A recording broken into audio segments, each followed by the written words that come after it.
Imagine an employee who hits every single metric. Like they execute every assigned task perfectly. They show up on time. Right, always on time, and they never complain.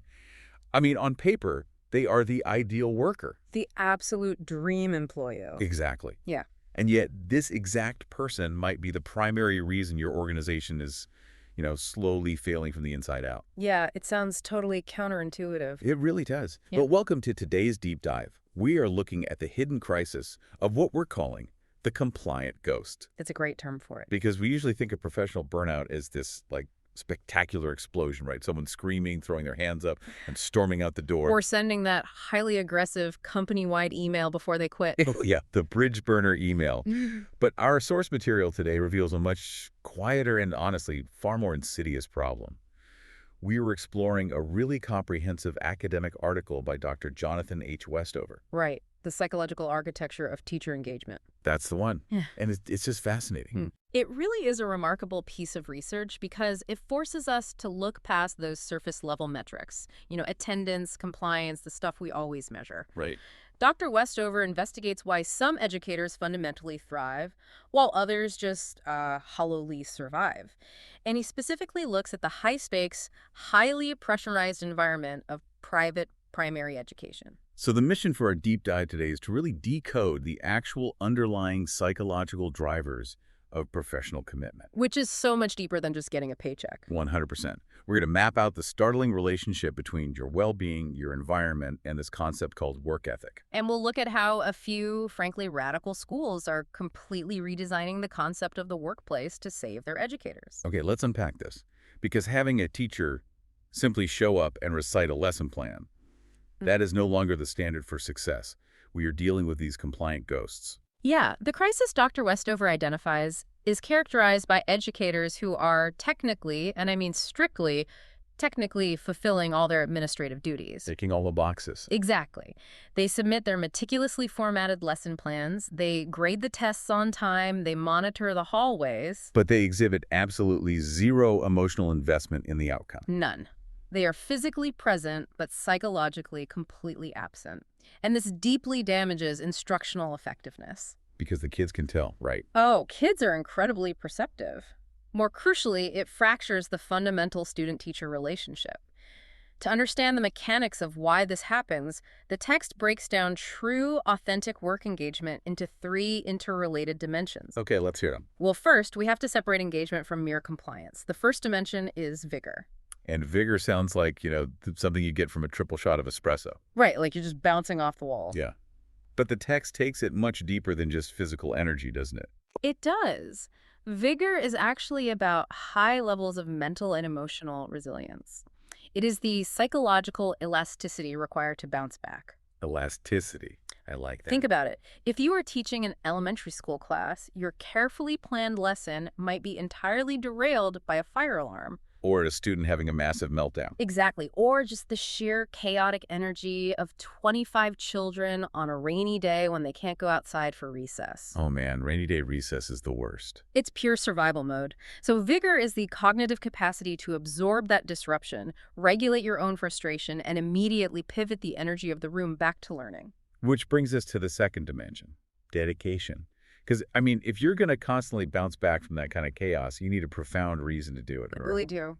The text describes dedication as finding a deep sense of pride and inspiration in the work. It's this major psychological shift. You stop seeing teaching as a transaction, just, trading hours for a paycheck, and you start seeing it as a central defining role in your life. Which naturally culminates in the third dimension, absorption. Okay, break down absorption for us. Absorption is really the pinnacle of engagement. It is full, unfractured concentration.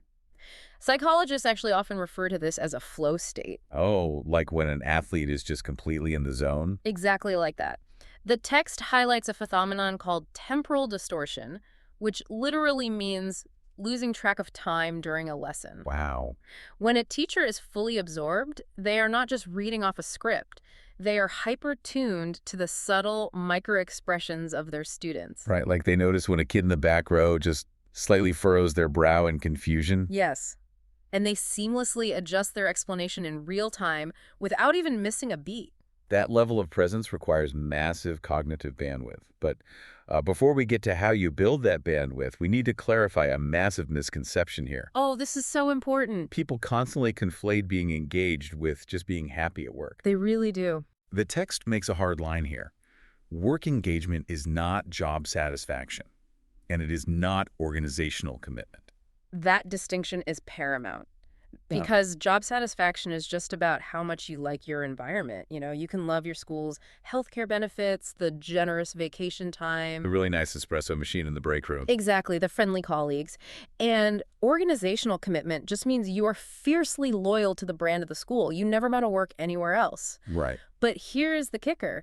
You can possess both of those attitudes. You can be highly satisfied and deeply committed and still completely zone out and phone it in during a Tuesday morning math lesson. Yes.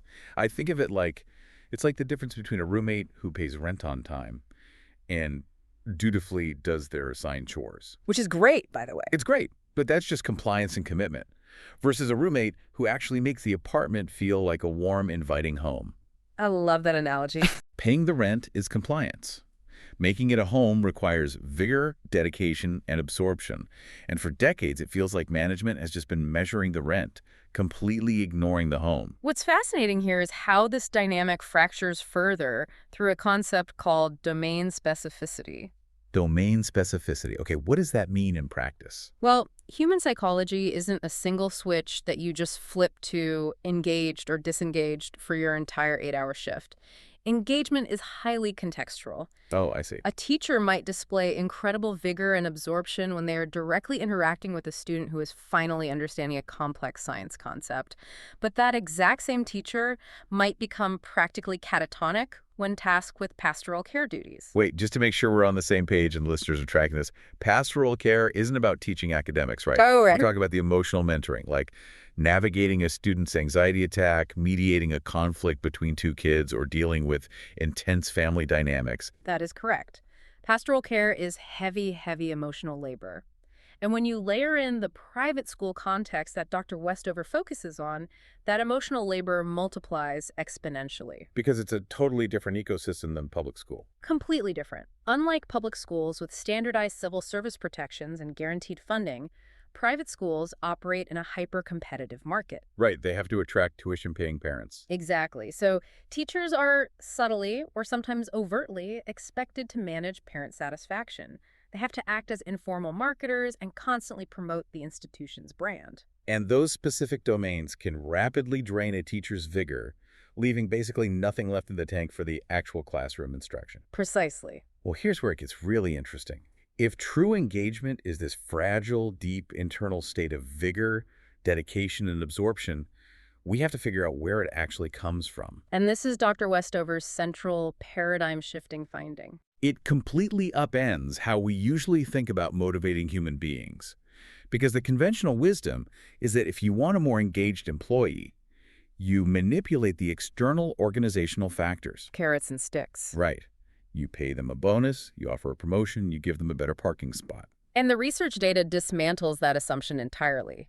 External factors can prevent dissatisfaction, which is important, but they cannot manufacture engagement. So what does? The foundational drivers of true engagement are internal psychological resources, specifically a teacher's psychological well-being. Okay, so well-being. Yes, and the text defines this well-being through specific pillars, like self-acceptance, a sense of autonomy, environmental mastery. Environmental mastery, like controlling your classroom. Yeah, feeling capable of managing your daily surroundings and not feeling constantly overwhelmed. And lastly, a profound sense of purpose. But, and this is key, the text doesn't just say well-being equals engagement. There's a very specific sequential mechanism at play here. Right, it's a process. Well-being exerts a direct influence on engagement, sure, but it has a massive indirect effect that is mediated through a completely different concept: work ethic. This part is crucial. I had to stop and reread this section multiple times because normally, when a manager talks about work ethic, they mean an employee who is perfectly willing to answer emails at 11:00 p.m. on a Sunday. The hustle culture definition. Exactly. They treat it like a genetic trait you are either born with or you aren't. But in the context of the psychological architecture, work ethic is redefined entirely. It is not about hours logged. It is an internalized value system regarding the moral meaning and societal importance of the work itself. How you view what you do. Exactly. Teachers who view their profession as a moral calling bring a totally different psychological orientation to the classroom than someone who views it merely as employment. And the sequence Dr. Westover maps out is profound.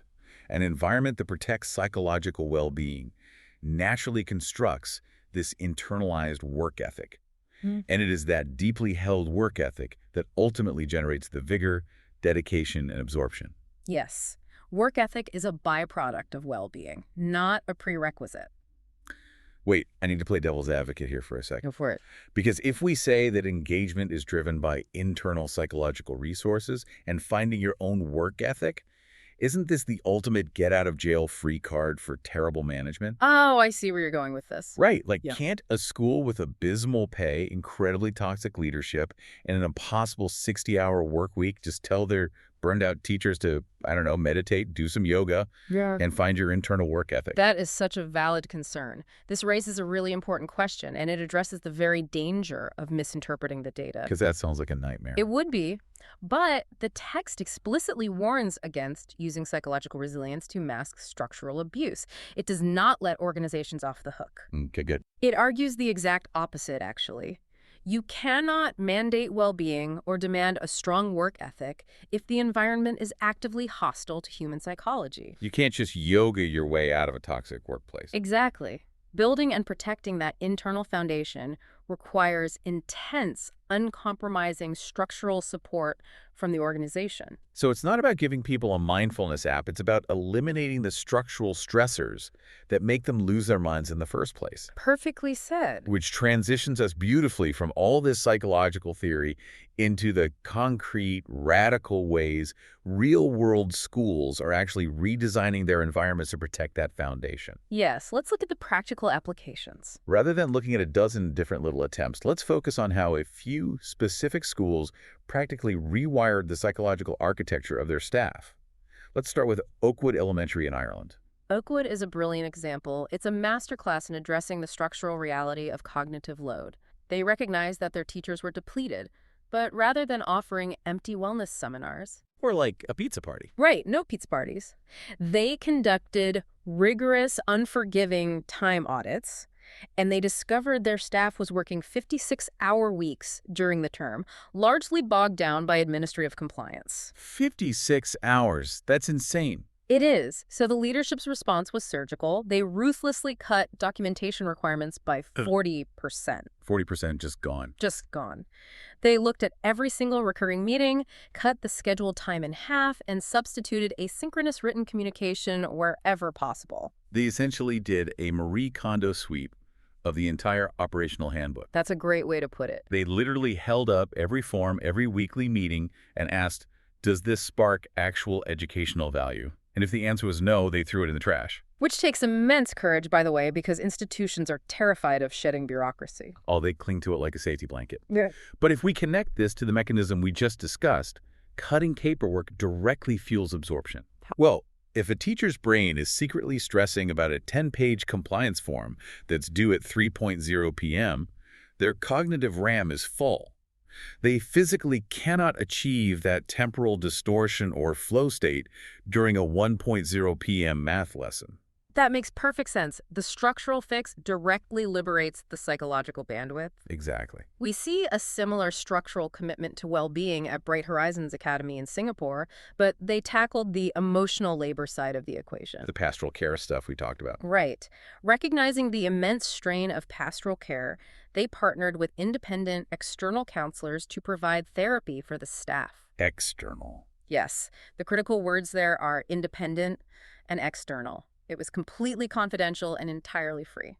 Because if the school's HR department is running the counseling, no teacher is going to admit they're having a breakdown. Of course not. They'd be terrified it will end up on their performance review. Exactly. But because Bright Horizons made it truly independent, an astounding 34% of the staff utilized the service over 2 years. 34%.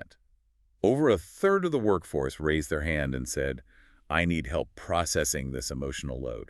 Yeah, and by removing the stigma and the fear, they directly fortified the self-acceptance and positive relationships pillars of well-being. Which in turn stabilized their work ethic and kept them in the profession. Kept them from becoming compliant ghosts. Right. But perhaps the most fascinating structural redesign comes from the Montessori Academy of Excellence in the U.S. Because they didn't just remove negatives, like bad meetings or emotional stress. They engineered the work to be inherently more meaningful. Oh, the looping model. Yes, they utilized a looping model. In a traditional system, a teacher has a class for 9 months and then hands them off to the next grade level. Sí, lo daré. Right. But in looping, the teacher stays with the exact same cohort of students for 2 or even 3 years. And the text mentions this deeply enhances task significance and task identity. Right, which sounds very academic, but to put that in plain English, it's like the difference between being an assembly line worker and being a master artisan. Okay, I like that. Expand on that. Well, an assembly line worker just installs the car door over and over. All day long, they never see the finished car drive away. That's traditional teaching. You install third grade math and they move on. Right. But an artisan builds the entire car from scratch. Looping makes teachers artisans. They aren't just teaching a kid division. They are watching that child evolve from an anxious 6-year-old into a confident 9-year-old.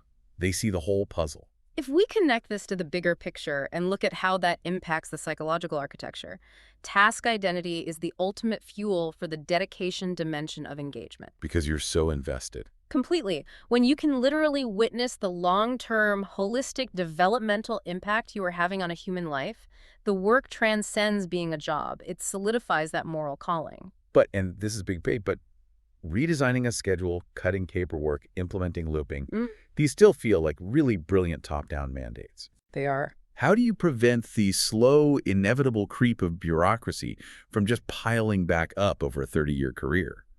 Because if a teacher is going to sustain vigor and dedication for decades, they can't just be grateful subjects of a benevolent administration. They need actual agency. You've hit the nail on the head. This requires a fundamental shift in how power and learning operate within the institution. Okay, so how do they do it? Traditionally, professional development is a profoundly passive, autonomy-killing experience.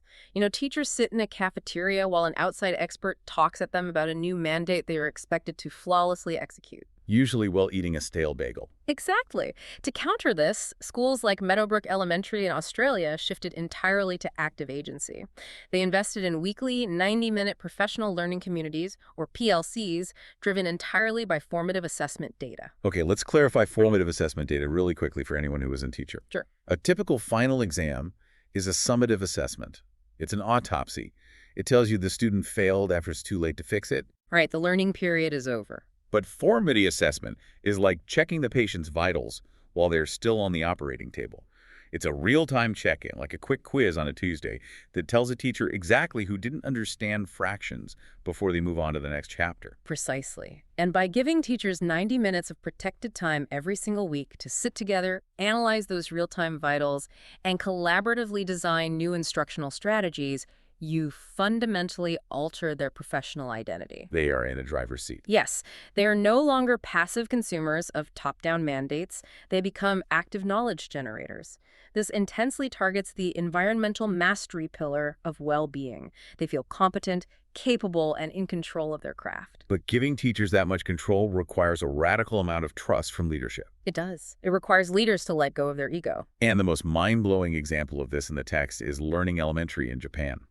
They adopted a philosophy of adaptive management that honestly sounds like it belongs in a Silicon Valley startup, not a primary school. Oh, this is my favorite part of the research. They treat every single school policy as a current working hypothesis. If we connect this to the bigger picture, treating policy as a hypothesis completely removes the ego from institutional leadership.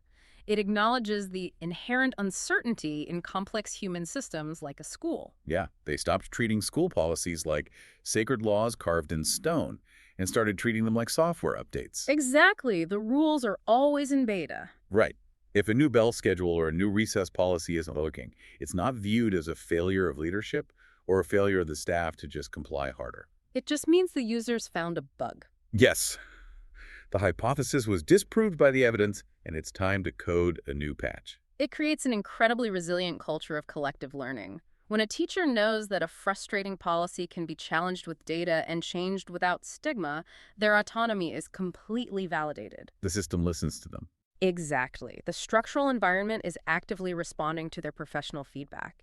When you combine that adaptive software update mentality with the structural removal of cognitive load and the meaningful design of looping, you create the exact environmental conditions where psychological well-being thrives. And as we've learned, that well-being naturally constructs the deep work ethic that makes true engagement inevitably emerge. It's a brilliant interconnected system. So what does this all mean for you listening?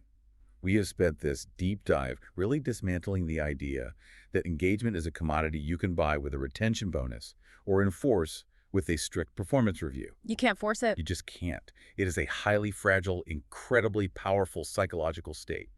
Vigor, dedication, and absorption only appear when a worker's well-being and personal values are fiercely protected by the structural design of their environment. And while Dr. Westover's research focuses intensely on the specific ecosystem of private primary education, this sequence of human motivation, that structural support enables well-being, well-being builds work ethic, and work ethic drives engagement, is a completely universal mechanism. It applies to everyone listening right now.